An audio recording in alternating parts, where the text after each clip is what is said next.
Ելափի կողմից 1001 հոգու շրջանում անցկացված սոցհարցման արդյունքում 61.3%-ը նշել է, որ այո, Հայաստանում կան քաղբանտարկյալներ։ 23%-ն ասում է, որ ոչ չկան եւ 15.7%-ը դժվարանում է պատասխանել այս հարցին։ Այս մասին հայտնել է MPG ՍՊ-ի տնօրեն Արամ Նովասարդյանը։ Դրական պատասխանածների 64.9%-ն ասել է, որ Սամվել Կարապետյանն է քաղբանտարկյալ, 36.2%-ը Բագրատ arczepiskopos-ը, Միքայել Սրբազանը 33%, Գյումրու քաղաքապետ Վարդան Ղուկասյանը 19.4%, Նարեկ Սամսոնյանը 4.7%, Լիդիա Մանթաշյանը կրկին 4.7%, Վազգեն Սաղաթելյանը 3.2%, Դավիթ Համբարձումյանը 2.9% եւ 1.4%-ով նշել են Արմեն Աշոտյանին, հայտնել է նա։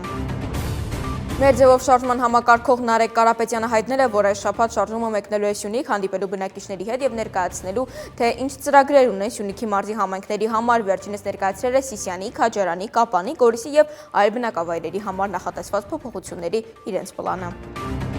Լեհական Լեգիա ֆուտբոլային ակումբի 17 երկրպագու է ձերբակալվել Երևանի կենտրոնում հասարակության հանդեպ բացահայտ հարգալից վերաբերմունք դրսևորելու եւ խուլիգանություն կատարելու կասկածանքով հայտնում են ՆԳՆ-ից։ Մամուլում տարածված տեղեկությունների համաձայն Լեհ երկրպագուները Խանջյան փողոցում Վերնիսաժի տարածքում խուլիգանական վարք են դրսևորել, որի վերաբերյալ է հազանգստացվել ոստիկանություն։ Հիշեցնենք, որ դեկտեմբերի 11-ին Երևանում կայացել է UEFA կոնֆերենցիաների լիգայի Նոա Լեգիա խաղը։ Նոան այդ խաղում հաղթանակի հասավ 2-1 հաշվով։